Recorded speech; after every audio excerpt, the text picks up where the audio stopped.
ஜாதியை பயன்படுத்தித்தான் இன்னைக்குள்ள கட்சிகள் எல்லாம் வாக்கு வாங்குது. ஒரு ஜாதியை வாக்கு வங்கியாக பயன்படுத்தி விட்டன இந்த கட்சிகள் எல்லாம். பாஜகவா இருந்தாலும் காங்கிரஸா இருந்தாலும் திமுக அதிமுகவா இருந்தாலும் ஜாதியை வாக்கு வங்கிகளாக பயன்படுத்தி விட்டன. இந்த கட்சிகள் செல்வாக்கா இருக்கும்போது ஜாதி எங்கேயும் மங்கி மறையும், எப்படி மங்கி மறையும்? அம்பேத்கர் என்ற மனிதன் நீ சொல்றதுனால உனக்கு என்ன பலன் கிடைக்க போகுது? அவர் பேரை ஈஸ்வரன் பேரை சொல்லியிருந்தாலும் உனக்கு பலன் கிடைக்கும் அப்படின்னு சொல்ல வர்றாருன்னு எடுத்துக்கலாம். ஒரு மூச்சுக்கு மூச்சு இந்திய தேசியத்தை பேசிக்கிட்டு இந்திய தேசியத்தோட காங்கிரஸோட உறவாடிக்கிட்டு அப்படி இருக்கிற தோழர் இவர் என்ன தமிழ் தேசியத்தின் பக்கம் இருக்காரா? இவருக்கு இயற்கையானது இவருடைய தேசியம் தமிழ் தேசியம். தோழர் திருமாவளவனுடைய தேசியம் தமிழ் தேசியம். அதன் பக்கமா நிற்கிறாரு. திமுக ஜாதி பார்த்து கிளை செயலாளர், ஜாதி பார்த்து ஒன்றிய செயலாளர், ஜாதி பார்த்து வேட்பாளர். அரசமைப்பு சட்டத்தை புனிதமோ புனிதம் என்று பாஜக சொல்லுது, காங்கிரஸ் சொல்லுது, திமுக சொல்லுது, மற்றதை கூட்டணி நிகழ்ச்சிகள்லாம் சொல்லுது. அப்புறம் எதுக்கு உங்களுக்குள்ள சண்டை? இந்தியா என்பது ஒரு தேசம் அல்ல, தான் பிரச்சனை. அம்பேத்கர் நமக்கு உள்ள பிரச்சனை. இந்தியா ஒரு தேசம் அல்ல, பல தேசங்கள் பல தேசிய இனங்கள் இருக்கின்றன. பிரித்தானிய பீரங்கிகளால் உருவாக்கப்பட்டது இந்தியா என்ற நிர்வாக கட்டமைப்பு. அதை நம்ம வச்சுக்கிட்டு இருக்கோம்.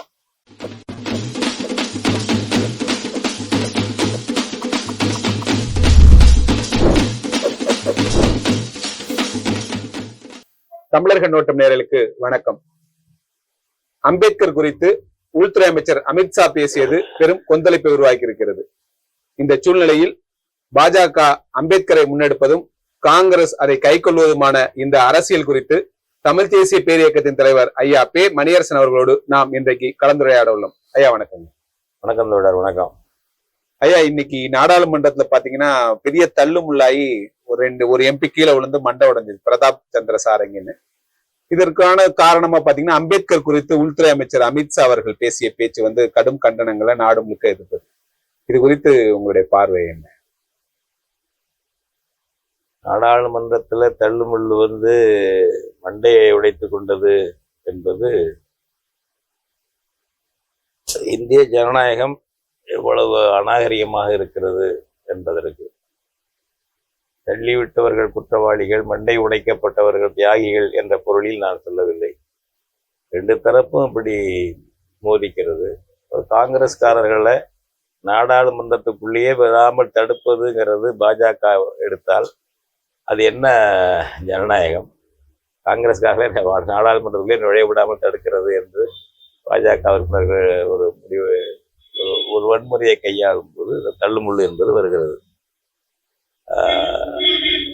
இவர்கள் மக்களுக்கு ஒரு வேடிக்கை காட்டுகிறார்கள் என்றுதான் நான் நினைக்கிறேன். அந்த வாக்கு வாங்குவதற்காக இந்த சண்டைகள் போலி சண்டைகள், உண்மையான கொள்கை சண்டை எல்லாம் ஒண்ணும் கிடையாது. அம்பேத்கர் பற்றி இந்த விவாதமே வாக்கு வங்கிக்கான சண்டை. ஆமா, இப்ப பார்லிமெண்ட்ல நடக்கிறதும் கூட ஒண்ணும் இல்லை. இப்ப இந்த அரசமைப்பு சட்டத்தை புனிதமோ புனிதம் என்று பாஜக சொல்லுது, காங்கிரஸ் சொல்லுது, திமுக சொல்லுது, மற்றதை கூட்டணி நிகழ்ச்சிகள்லாம் சொல்லுது. அப்புறம் எதுக்கு உங்களுக்குள்ள சண்டை?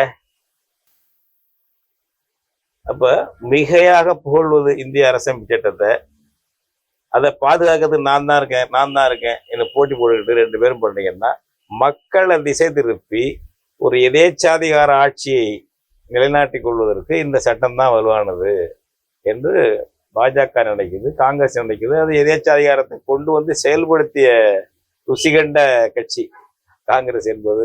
இந்திரா காந்தி காலத்துல அரசியல் சட்டத்தையே நிறுத்தி வைத்த ஒரு அம்மையார் தனக்கு தன்னுடைய தேர்தல் செல்லாது என்பதற்காகவே என்று தீர்ப்பளிச்சாங்க கோர்ட்ல. அதுக்காகவே ஊழல் நடந்து விட்டது என்று தீர்ப்பளிச்சாங்க. அந்த மாதிரி ஒரு மக்களுக்கு வேடிக்கை காட்டுவதற்காக அதிகமாக சண்டை போட்டுக் கொள்கிறார்கள். மற்றபடி இரண்டு பேரும் இந்த அரசியல் சட்டத்துல உள்ள என்னென்ன மாற்றங்கள் செய்யணும், என்ன வளர்ச்சி தேவை அப்படிங்கிற கருத்தெல்லாம் ஒன்றும் கிடையாது. திமுகவும் கிடையாது, அதிமுகவும் கிடையாது. அப்ப அம்பேத்கர் ரெண்டு பேரும் இவ்வளவு புகழ்றீங்க, எதுக்கு உங்களுக்குள்ள சண்டை? இப்ப அந்த நபர் அவர் இவருக்கு உள்துறை அமைச்சர் இருக்காரு அமித்ஷா கடந்த செவ்வாய்க்கிழமை பேசும்பொழுது ராஜ்யசபாவில் சொல்றாரு, இது போல அம்பேத்கர் அம்பேத்கர் அம்பேத்கர் அம்பேத்கர் 6 தடவை சொல்லிட்டு நீங்க இதுக்கு பதிலாக ஈஸ்வரன் பேரை சொல்லியிருந்தீங்கன்னா அவங்களுக்கு சொர்க்கத்திலேயாவது இடம் கிடைக்கும் அப்படிங்கிறாரு. அதுல உள்ளர்த்தம் எடுத்துக்கிறது எப்படி எடுத்துக்கலாம், அவர் சாதாரண கூட சொல்லியிருக்கலாம். உள்ளர்த்தம் வந்து அம்பேத்கர் என்ற மனிதன் நீ சொல்றதுனால உனக்கு என்ன பலன் கிடைக்க போகுது, அவர் பேரை ஈஸ்வரன் பேரை சொல்லியிருந்தாலும் உனக்கு பலன் கிடைக்கும் அப்படின்னு சொல்ல வர்றாருன்னு எடுத்துக்கலாம். ஒரு நையாண்டி நக்களுக்காக நான் இப்படி சொன்னேன் அப்படின்ற அவர் சொல்லலாம். அவர் வந்து அம்பேத்கரை இழிவுபடுத்துறதாக நான் சொல்லல. அடுத்த வரிகள்லயே அவரை பாராட்டி தான் நான் சொல்லியிருக்கேன்னு அவர் சொல்றாரு. இதுல வந்து நம்ம இந்த பக்கம் அந்த பக்கம் அணி சேர்வது வந்து நம்ம ஏமாளித்தனமா போயிடுவோம். நடிச்சுக்கிட்டு இருக்காங்க. இப்ப இந்த அரசமைப்பு சட்டத்தை பாதுகாப்பதிலும் சரி, அல்லது இது அம்பேத்கரை புகழ்வதிலும் சரி, போட்டி போட்டுக்கொண்டு மல்லு கட்டிக்கிறீங்க. இத வந்து புறந்தள்ளி ஒதுக்கிட்டு நம்ம வந்து இதை சீரியஸா எடுத்துக்கூடாது. மக்கள் நம்மளை ஏமாத்த நடக்கிற ஒரு சர்க்கஸ் இது, கட்சிகளுடைய சர்க்கஸ் இது, மக்களை திருப்புறதுக்கு புரிஞ்சுக்கணும். அதுபோல நமக்கு வந்து இப்ப அம்பேத்கர்கிட்ட வந்து நம்ம சிறப்பான அம்சங்கள் இருக்கு. ஒரு ஒரு ஒரு மிகவும் ஒடுக்கப்பட்ட ஒரு வகுப்பில் அந்த காலத்துல பிறந்து, இப்ப இல்ல இந்த காலத்துல வேற நிலைமை மாறி இருக்கு, பிறந்து கல்வி மறுக்கப்பட்ட ஒரு வகுப்பில் பிறந்து உயர்கல்வி கற்று வெளிநாடுகள் சென்று முனைவர் பட்டம் பெற்று 2 முனைவர் பட்டம் பெற்று உலக நாட்டு சட்டங்கள் எல்லாம் ஆய்வு செய்து வந்து ஒரு பெரிய சட்ட மேதையாக அவர் வந்தது, வளர்ச்சி அடைந்தது என்பது ஒரு பெரிய செய்தி. அதுபோல இதெல்லாம் வந்த பிறகு தான் பிறந்த மக்களை மறந்து விடாமல் அந்த மக்கள் விடுதலைக்கு என்ன செய்ய வேண்டும், பட்டியல் வகுப்பு மக்கள் தீண்டாமைக்கு உள்ளாகி கொடுமைக்குள்ளே சிக்கி தவிக்கிறார்களே அந்த மக்களை விடுவிப்பதற்கு, அவர்களுக்கு உரிமையை பெறுவதற்கு என்ன செய்ய வேண்டும் என்று இயக்கம் தொடங்கி அதை முதன்மைப்படுத்தி, மற்ற விஷயங்களையும் அவர் பேசினாரு, அதை முதன்மைப்படுத்தி ஒரு தான் பிறந்த வகுப்பு மக்களுடைய வரலாற்று துயரங்களை களைவதற்கு ஒரு நடவடிக்கை எடுத்து செயல்பட்டவர் அம்பேத்கர். அதுபோல இந்த அரசமைப்பு சட்டத்தை எழுதுவதற்கு ஒரு வரைவு குழு, டிராப்டிங் கமிட்டி போட்டார்கள். அதுல வந்து அவரை தலைவராக போட்டார்கள். அதுல கூட குறைச்சிருக்கு. அரசியல் சட்டத்தை பற்றி நமக்கு மாற்று கருத்தெல்லாம் இருக்கு, அதுல ஒன்றும் விஷயம் இல்லை. அதனால அவருடைய பங்களிப்பு என்பதை நம்ம பாராட்ட வேண்டியதை பாராட்டணும், திறனாய்வு செய்ய வேண்டியதை திறனாய்வு செய்யணும். அது நாங்க அப்படிதான் தமிழ் தேசிய பேரியக்கம் பொறுத்தவரைக்கும் பார்க்குறோம். வேற அது ஒன்றும் மாற்று கருத்து இல்லை. அதே சமயம் யாரையும் கொச்சைப்படுத்திக்காம இழிவுபடுத்திக்காம நம்ம திறனாய்வு செய்யணும் அப்படிங்கிற முறையில் இருக்கிறோம். இது வந்து ஒரு செயற்கையான குஸ்தி.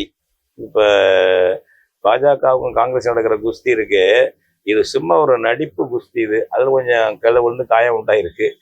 அது அந்த மாதிரி ரசிக்கலாம், நாம ரசிக்கலாம். நம்ம போய் இதுல அணி சேர வேண்டிய அவசியம் இல்லை என்பது என்னுடைய கருத்து. இப்ப அதுலயே அமித்ஷா சொல்லுகின்ற பொழுது காங்கிரஸ் வந்து அம்பேத்கரை கொச்சைப்படுத்தியது அந்த வார்த்தையை அவர் பயன்படுத்தலன்னா கூட அவர் ஒரு பட்டியல் கொடுக்கிறார். காஷ்மீருக்கு 370 சிறப்பதிகார சட்டம் கொண்டு வந்தப்ப அதை அம்பேத்கர் எதிர்த்தாரு. அமைச்சரவையில இருந்து அவர் வெளியேறி போனாரு. காங்கிரஸுக்கும் அம்பேத்கருக்கும் முரண் இருந்ததுனாலதான். நீங்க 100 முறை வேண்டுமானால் காங்கிரஸ் வந்து அம்பேத்கர் பேரை உச்சரிச்சுக்கிடும், ஆனால் அம்பேத்கருக்குரிய பெருமையை முன்னெடுத்துட்டு போறது பாஜக தான். 5 இடங்கள்ல வந்து மும்பை, லண்டன், டெல்லி உட்பட 5 இடங்களை நாங்க தான் வந்து அவருக்கு நினைவிடங்கள் எழுப்பியிருக்கிறோம். அவருடைய பிறந்த நாளை வந்து நாங்க தேசிய நல்லிணக்க நாளா அறிவிச்சிருக்கோம். இப்படி என்ற பட்டியல இது பற்றி என்ன? ஏன் இப்ப அம்பேத்கர் நினைக்கிறீங்க? இது வந்து அதுக்கு முன்னாடி பேசுனீங்களா?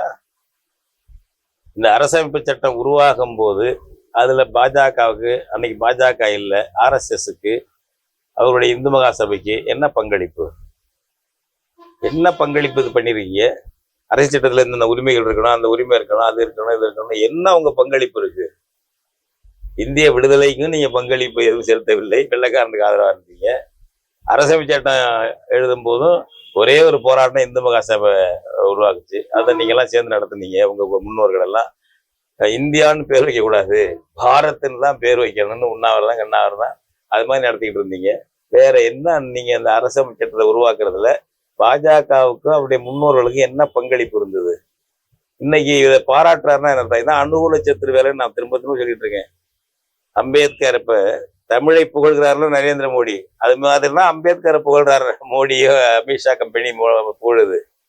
அம்பேத்கரை புகழ்ந்து அந்த அம்பேத்கர் அந்த அவர் முன்னிலைப்படுத்தி மக்களை மட்டுமல்ல இந்திய மக்களை எல்லாம் வளைச்சுக்கிட்டு அவங்க அதானி அம்பானி குரூப்புக்கு கீழே உள்ள கொத்தடிமைகளை மாற்றுவதற்கு அம்பேத்கரை பயன்படுத்துறீங்க. அதை தந்திரமா பயன்படுத்துறீங்க. உங்களுக்கும் இந்த அரசியல் சட்டத்துக்கும் என்ன, நல்லா விமர்சிக்கலாம். நீங்க பங்களிப்பு சொல்லாட்டி கூட விமர்சிக்கலாம். என்னமோ அம்பேத்கரை நீங்க அந்த காலத்துல இருந்து துதித்து கொண்டு வந்தது போலவும் பின்பற்றி கொண்டு வந்தது போலவும் இது நடிக்கிறது என்னங்கிறேன். மோடி அண்ட் கம்பெனி நடிக்கிறீங்க. அந்த ஆபத்து அங்கதான் இருக்கு. அந்த ஆபத்து அங்கதான் இருக்காது. நீ வர்ணாசிரம தர்மம் பேசுறவன், சனாதனம் பேசுற கட்சி பாஜக, மனு தர்மத்தை எதுக்காத கட்சி, மறைமுகமா மனு தர்மத்தை பிரச்சாரம் பண்ற கட்சி நீங்க. நீங்க வந்து 4 வர்ணத்தை காஸ்ட ஆதரிக்கிற கட்சி நீங்க பாஜக, வகுப்புவாதிகள். நீ வந்து அம்பேத்கரை புகழ்ந்துட்டு இருந்தா என்ன அர்த்தங்கிறது? இப்ப நமக்கு அதுதான் கேள்வி வருது. இப்ப இதற்கு எதிர்வினையாற்றி கூட இப்ப ஸ்டாலின் உட்பட சொல்லுகின்றவர்கள் சனாதனத்தைக்கு எதிரானவர் அம்பேத்கர் அப்படின்றாங்க. இப்ப இவர்கள் அம்பேத்கரை போற்றுவதை நான் புரிந்து கொள்ள முடியுது. ஆனால் சனாதனத்தை அமுல்படுத்துகின்ற, சனாதனத்தை செயல்படுத்துகின்ற பாஜகவும் வந்து அம்பேத்கரை போற்றுகின்றது. எப்படி இரு எதிர் முனைகள் இருக்கிறவங்க அம்பேத்கரை வந்து கொண்டாட முடியுது? அதான் 2 பேருமே பயன்படுத்திக்கிறாங்க. இப்ப ஸ்டாலின் சொல்றீங்களே, ஜாதிக்கு புத்துயிர் ஊட்டியது திமுக. ஒரு காலத்துல ஜாதி எதிர்த்த கட்சி தான் அது திமுக. ஜாதி பார்த்து கிளை செயலாளர், ஜாதி பார்த்து ஒன்றிய செயலாளர், ஜாதி பார்த்து வேட்பாளர் என்று கொண்டு வந்து ஜாதிக்கு 1980களில் 70களில் தொடங்கி 80களில் ரொம்ப புத்துயிர் ஊட்டி இன்னைக்கு வந்து ஒரு ஜாதியை பார்த்து ஒரு அரசியல் நடத்திக்கிட்டு இருக்கிறது திமுக. அதனுடைய அதுல இருந்து பிரிஞ்ச அதிமுக. நீங்க வந்து அம்பேத்கரை வந்து இது பண்றீங்களா? நான் ஸ்டாலினை கேட்கணும். ஒரு ஆர் ஆசா பெரம்பலூர் தொகுதியில நாடாளுமன்றத்துல இருந்து வெற்றி பெற்றார் முதல் தேர்தலில். அப்ப அது தனி தொகுதியா இருந்தது. அடுத்த தேர்தலில் அதை பொது தொகுதியா மாத்தினாங்க. அந்த ராசாவை அங்க நிற்கிற உனக்கு தில் இல்லை, திராணி இல்லை, லட்சியம் இல்லை, கொள்கை இல்லை, மன தூய்மை இல்லை. ராசா பட்டியல் வகுப்பை சேர்ந்தவங்க ஊட்டி தொகுதிக்கு மாத்தின ஸ்டாலின் திமுக. அந்த கட்சி அம்பேத்கரை பாராட்டுனா என்ன நினைக்கிறீங்க நீங்க? நான் இதுதான் பாஜக மாதிரி தாங்க இதெல்லாம். திமுக எல்லாம் அம்பேத்கரை பாராட்டி ஜாதியை கடைபிடிக்கிறது தான், லாபத்துக்காக ஜாதியை பயன்படுத்திக்கிறது. அந்த மாதிரி செட்டு இதெல்லாம். இது அம்பேத்கருக்கு வந்து ஒரு புகழ் இருக்குன்னா பட்டியல் மக்களை இருத்துக்கலாம். அம்பேத்கர் மேல ஜாதிக்கு அப்பாற்பட்ட அட்மைரேஷன் பாராட்டுவங்க இருக்கிறாங்க, இந்தியாவில் இருக்காங்க.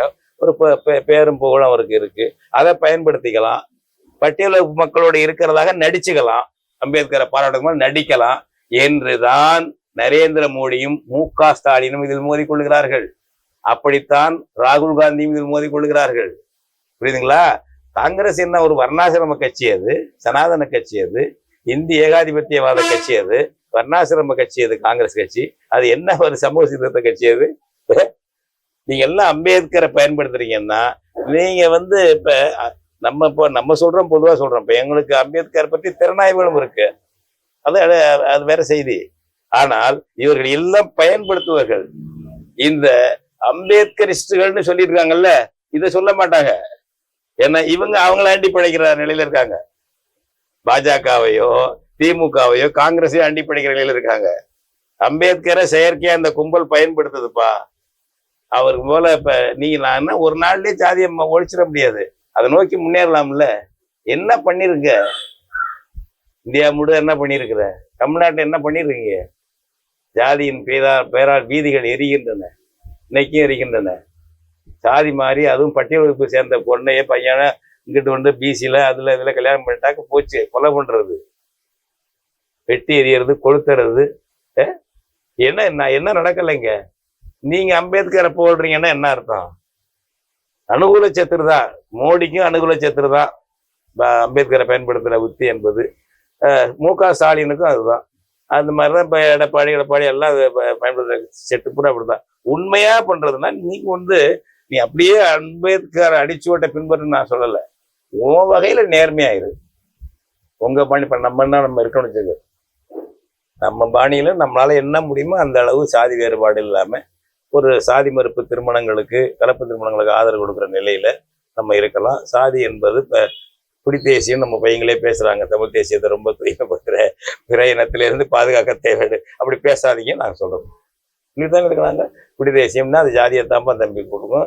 ஜாதியெல்லாம் உயர்வு தாழ்வு தான் கற்பீங்க, நீதி இருக்காது.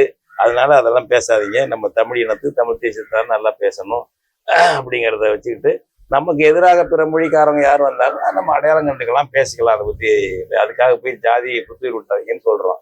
அந்த நிலையில் திமுக இருக்கிறதா, பாஜக இருக்கிறதா, அண்ணாமலை இருப்பாரா? என்ன பேசிட்டு ஜாதி பாஜக இங்க வந்து வளர்வதற்கு வந்து பார்த்ததே ஜாதி சங்கங்களை தான் பார்த்துச்சு. 15 வருஷத்துக்கு முன்னாடி ஜாதி சங்கங்களை பார்த்து அந்தந்த ஜாதி சங்கங்களையும் ஆள் பிடிக்கிறது பார்த்துச்சு. தெரியாத அவங்கள? இன்னைக்கு ஒரு வர்ணாசிரம கட்சி வந்து ஒரு மனு தர்மத்தை எதுக்காத கட்சி, மனு தர்மத்தை ஆதரிக்கிற கட்சி பாஜக, அதனுடைய பரிவாரங்கள். நீங்க வந்து அம்பேத்கரை போடுறதுன்னா அம்பேத்கருக்கு ஆபத்துன்னு அர்த்தம். இப்ப யாரும் பாக்குறான்னு வச்சுங்க, பாஜகவே அம்பேத்கரை போடுறாருன்னா ஐயோ அவர் பேர்ல சந்தேகம் இருக்கு, அவர் பேர்ல சந்தேகம் கிடப்பல்ல. ஏழே இந்த ஆபத்து அம்பேத்கர் கொள்கைகளுக்கு தான் ஆபத்து. மோடியும் அமித்ஷாவும் அமெரிக்கா வர்றது, நம்ம மு.க. ஸ்டாலினும் போடுறதெல்லாம் அம்பேத்கருடைய கொள்கைகளுக்கு தான் நல்ல ஆபத்து. நமக்கு அடிப்படையா ஒரு கேள்வி, இப்ப நீங்க தொடர்ந்து சொல்லிட்டு வரீங்க, அதாவது தீவிரவாத இந்துத்துவ கட்சி பாஜக, மிதவாத இந்துத்துவ கட்சி காங்கிரஸ்.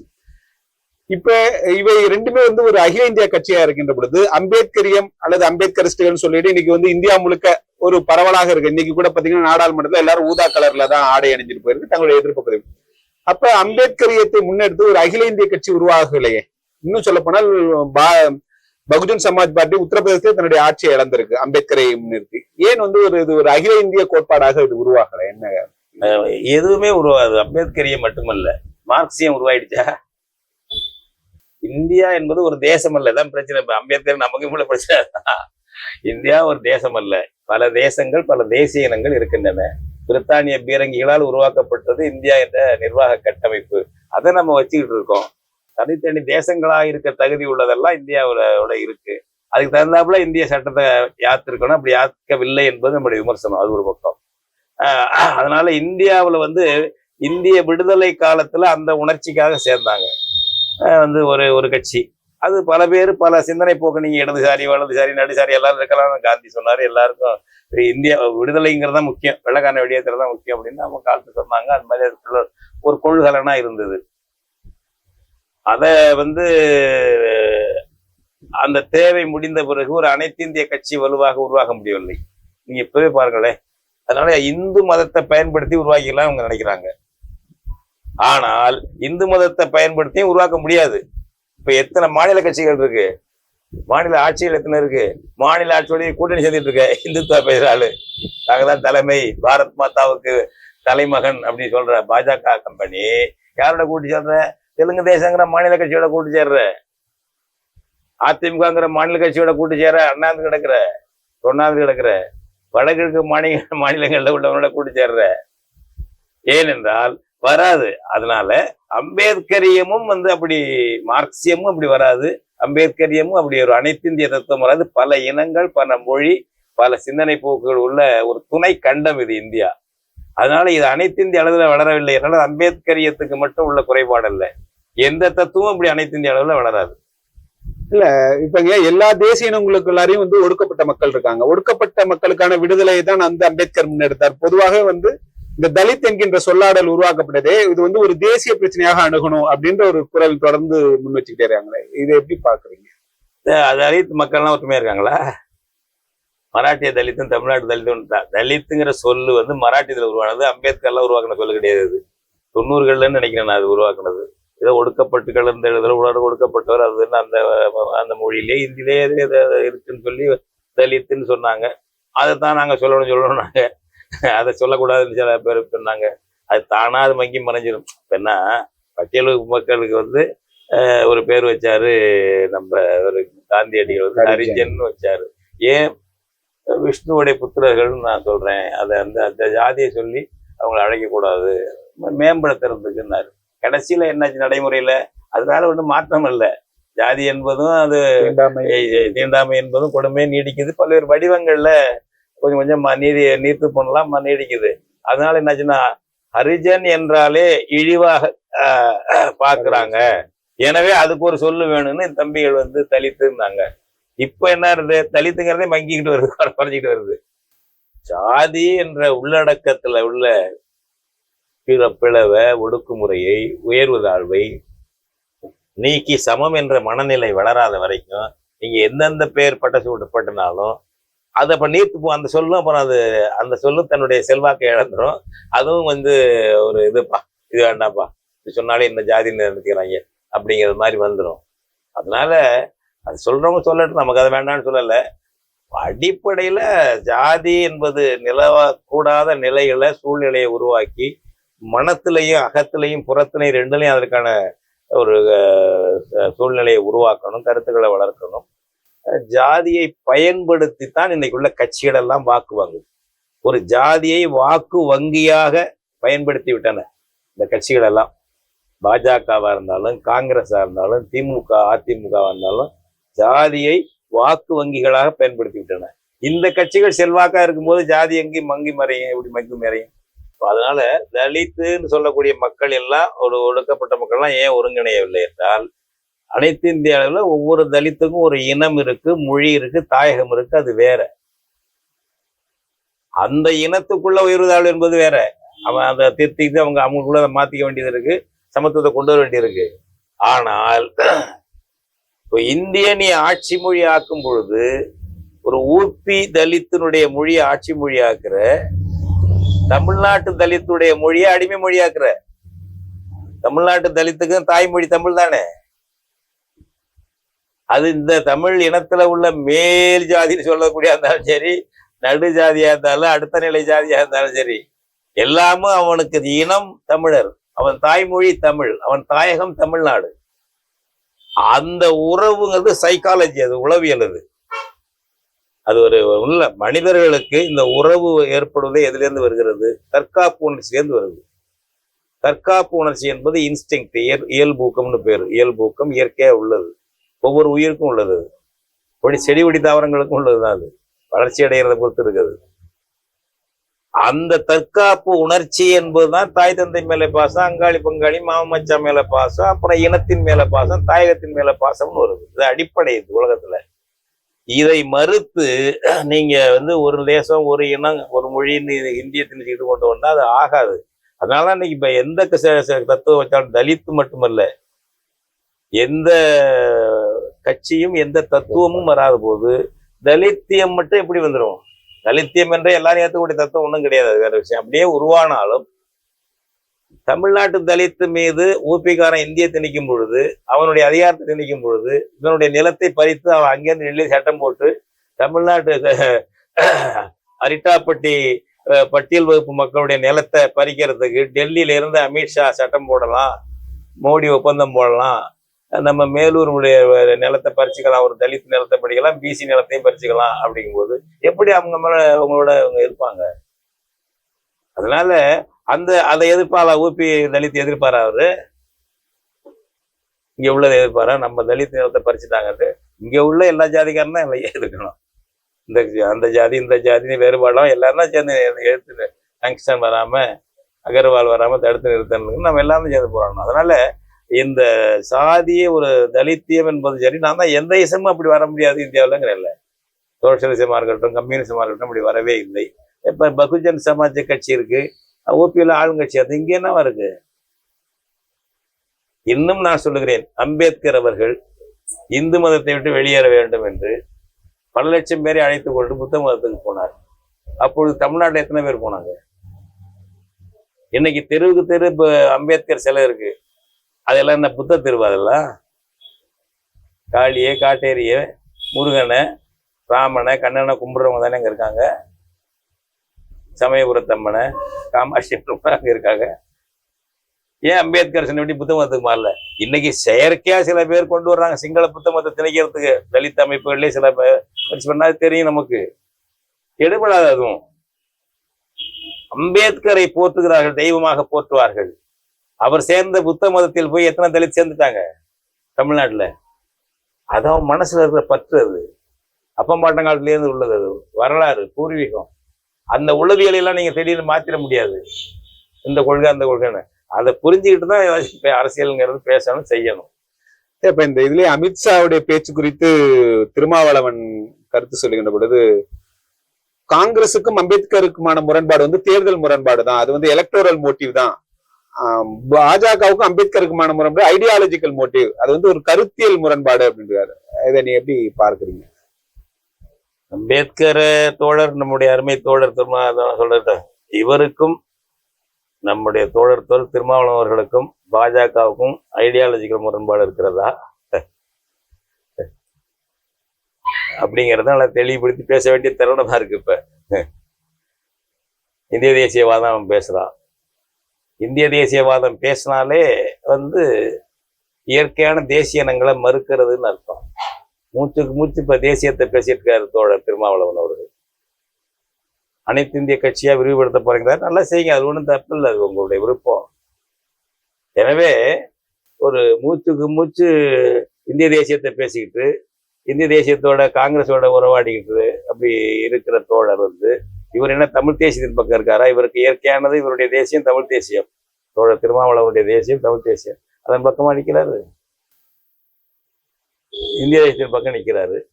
அதை வந்து அவர் முதல் தன்னை சரி பண்ணிக்கிட்டான். அப்புறம் அம்பேத்கரை போய் இந்த முரண்பாடு அந்த முரண்பாடுல பெய்றாரு, அது இதுங்க சொல்லு.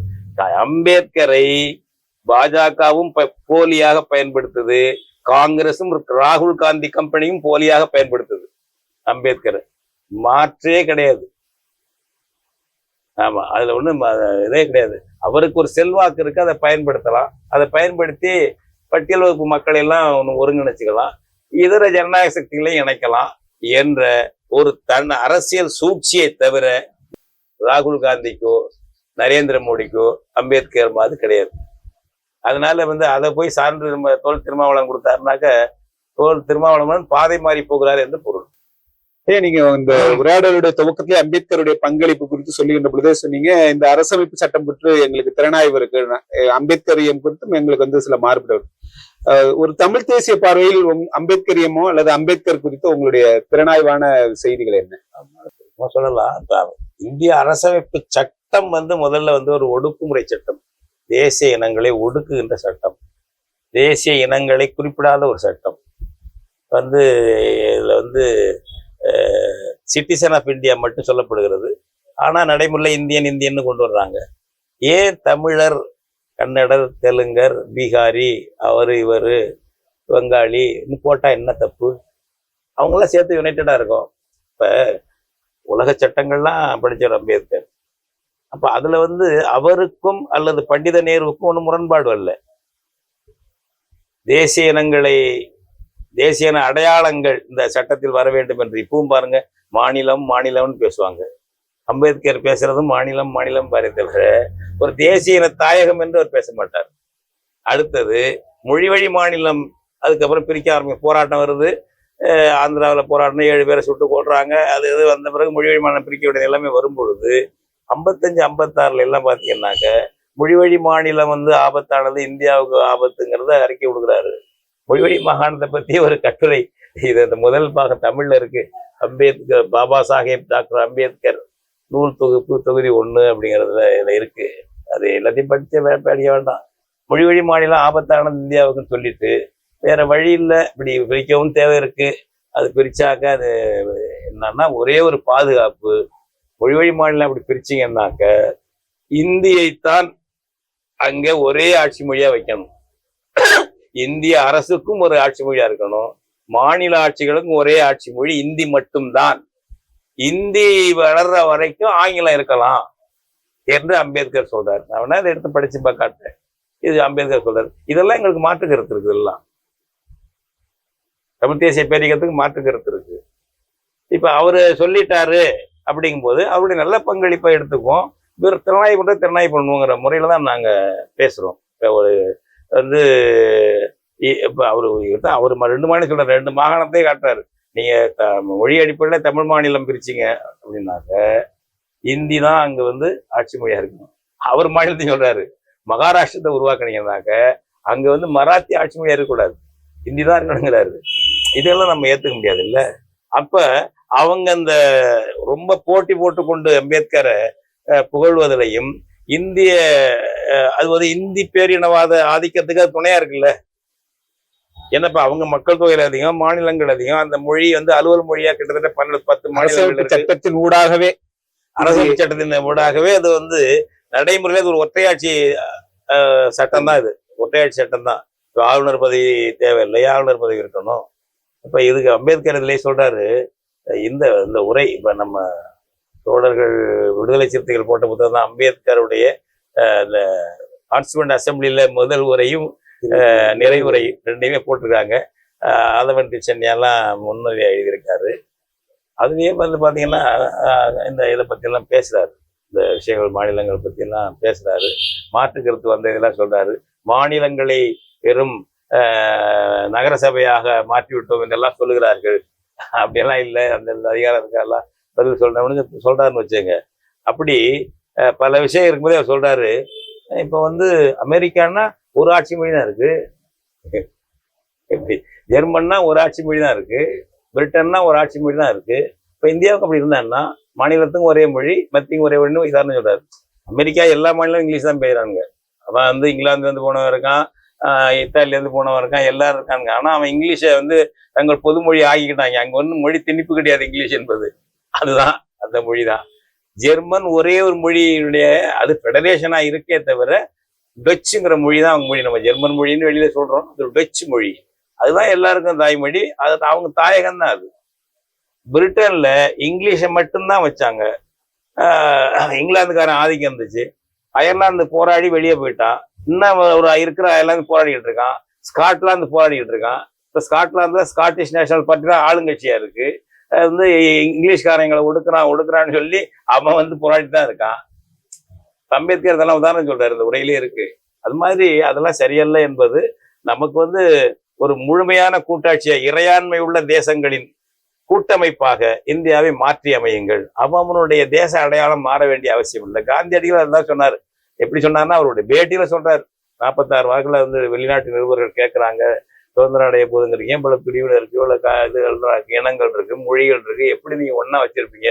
அவன் வெள்ளைக்காரன் ஒரு நிர்வாகம் கட்டுப்பட்டியா வச்சிருந்தாங்க, உங்களுக்கு முழு ஜனநாயகம் கொடுக்காம வச்சு நிர்வாகம் பண்ண முடிஞ்சது.